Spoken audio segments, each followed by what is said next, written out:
जागरण या नवजागरण के लिए जरूरी है कि लोग चेतें, जागरूक हो, जागें। वो जागेंगे कैसे? देख, एक सामान्य तरीका मनोविज्ञान का है, ये वही तरीका है, कोई दूसरा तरीका नहीं है।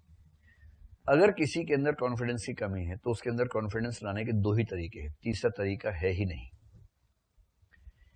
एक तरीका ये है कि जिनको वो अपने से महान मानता है वो उसको कहें कि यार तुम में जो बात है ना, वो बात किसी में नहीं है। एक तो ये तरीका है। दूसरा क्या है? उसी के अतीत की कुछ बातें उसको याद दिला दिला के बताइए कि अरे तुम तो ऐसे थे, तुम तो वैसे थे, तुम तो ऐसे खानदान के, तुम्हारे दादाजी बिना गर्दन के दिल्ली आ गए थे, क्या समझते हो, घोड़ा चला के, तुम गधा नहीं चला पा रहे हो, क्या बात करते हो यार। कुछ ऐसी बात करते हैं तो उससे कॉन्फिडेंस आता है, अच्छा अच्छा हम ठाकुर झंडू सिंह के खानदान से हैं, तो भरोसा जमता है हमें कि हम भी कुछ कर सकते हैं। कॉन्फिडेंस पैदा करने के दो ही तरीके, तीसरा तरीका है ही नहीं। या तो तारीफ कीजिए या उसके अतीत की तारीफ कीजिए। जैसे अगर आप में से आपका कोई दोस्त डिप्रेशन जैसी स्थिति का शिकार हो ना, कुछ नहीं करना है, 3-4 दोस्त मिलके सुनियोजित षड्यंत्र करें, अच्छा षड्यंत्र मतलब अच्छे के लिए, बस उसको एहसास ना हो कि सुनियोजित है। कॉन्फिडेंस कैसे आता देखिए। जैसे किसी को लगता है कि मैं बहुत सुंदर नहीं हूं, मैं बहुत स्मार्ट नहीं हूं, किसी को ऐसा लग सकता है, या किसी को ये कि मुझे पढ़ाई लिखाई नहीं आती है, कुछ जो भी मामला हो। सुंदरता का तो करना सिर्फ इतना कि 4-5 लोग अलग अलग जगह अलग अलग दिन उससे सुंदरता की तारीफ करें, बस।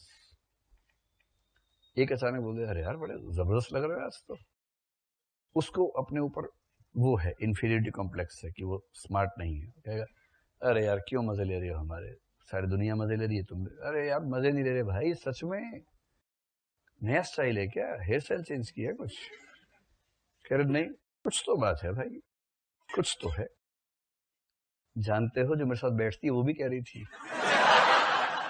ये वही है गोदान वाला तरीका, गोदान वाला तरीका। कह रही थी कि जिस दिन इसको देख लेती हूँ सुबह सुबह ना, इतना बोल के चुप हो जाने है बस। फिर खुद बुद उसको होती रहेगी। फिर वो पूछेगा हाँ तो क्या कह रही थी, जब मुझे देख लेती है तो क्या होता है?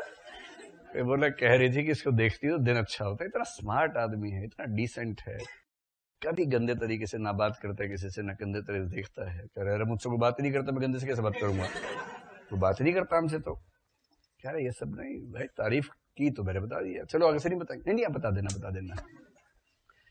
अब ये 2 दिन थोड़ा रहेगा फॉर्म में, 2-3 दिन के बाद एक दूसरा व्यक्ति ऐसे ही बोल दे,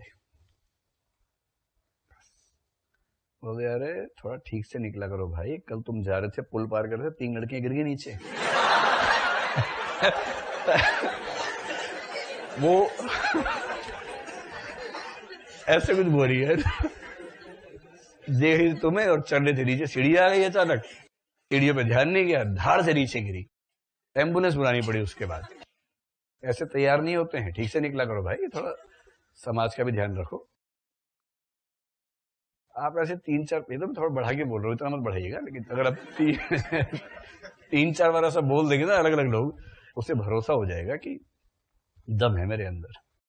कोई बच्चा पढ़ने में अच्छा ना हो तो टीचर्स के पास सबसे अच्छा तरीका है उसकी तारीफ कर दे 1-2 बार।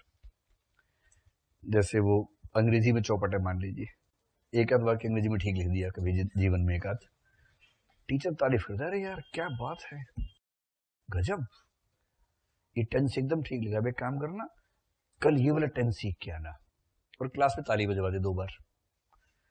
फिर वो बच्चा जिहादी हो जाता है एकदम फिदाइन कि अब तो सीख के आऊंगा, कल फिर ताली बजवानी है। ये तारीफ जो होती है ना, तारीफ जैसे चॉकलेट में क्यों बांट रहा हूँ, इसलिए बांट रहा हूँ ना कि सब लोग थोड़ा सा अच्छा उत्तर लिखे सीखे, हालांकि बताने के बाद उसका मूल्य खत्म हो जाता है, लेकिन कोई बात नहीं।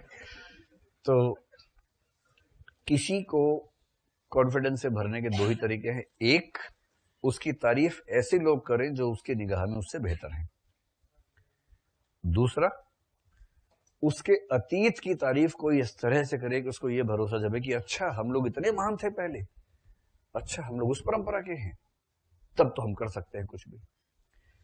और जब कोई इस तरीके पर जाएगा, किस देश की बात मैं कर रहा हूं अभी, एक व्यक्ति की बात नहीं कर रहा हूं, जिन देशों के पास ऐसा महान इतिहास है उन देशों में इतिहास की महानता से ही पुनर्जागरण पैदा होता है।